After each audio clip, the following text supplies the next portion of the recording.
Hi guys, welcome back to another episode of Cookmas, where every day in December I'm sharing a new recipe. Today's recipe is for Longhorn Parmesan Crusted chicken. So first I'm starting out with the marinade. I have some garlic and some buttermilk ranch.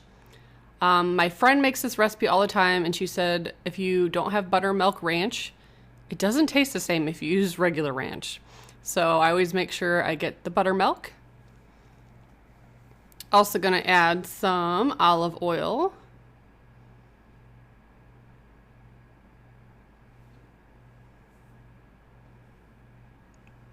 A few tablespoons of Worcestershire sauce. I think I said it right that time. And I also have the full directions and ingredients listed below in the description box. Some lemon juice. Some pepper and some white vinegar. So once I have all that in there, I'm going to mix it up really well so everything's combined. And then I have 4 chicken breasts that I have pounded out so they're pretty thin. I'm going to sprinkle all of them with salt and pepper and then put it in the dish to marinate. I normally make this first thing in the morning, so it has several hours to sit there and marinate. But you can do it for only 30 minutes or an hour, however much time you have.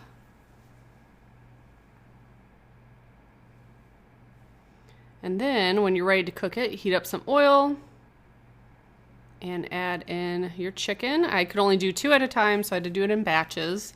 They were pretty large. And you cook them for about 5 minutes without touching them.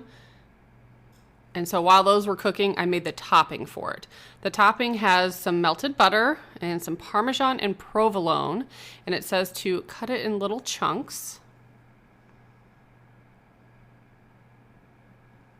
And I did put the butter in the microwave for about 30 seconds or so, just so it could start to melt. Then I added in garlic powder.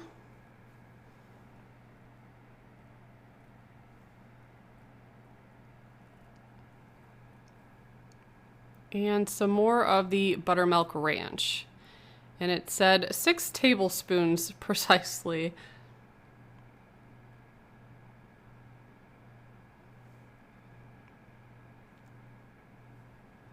So after I added all of the ranch in, I added the cheese to it. And I hadn't made this recipe in a while, and I should have used a larger container because with all the cheese, it's really hard to stir it. But once you have all that in there, you put it in the microwave for 30 seconds.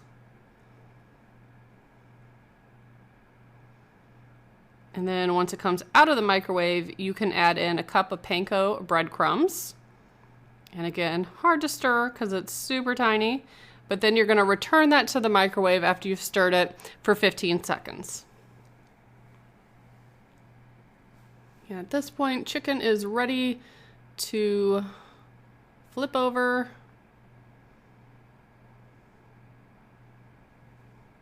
Once all your chicken's done, you can put it in a baking dish and top it with that mixture that we just made. And set your oven to broil. And you're going to want to watch it really carefully because if you ever broiled anything, it looks okay and then seconds later it's burnt. So you have to really closely watch it. I think in total I had it in there 4 minutes maybe. But it's a very thick cheese topping. It's just so good. And I normally serve this with mashed potatoes and green beans. And everyone in my family loves it. Highly suggest you guys try it. And if you do, leave me a comment below and let me know what you thought about it. Thanks so much for watching. Bye, guys.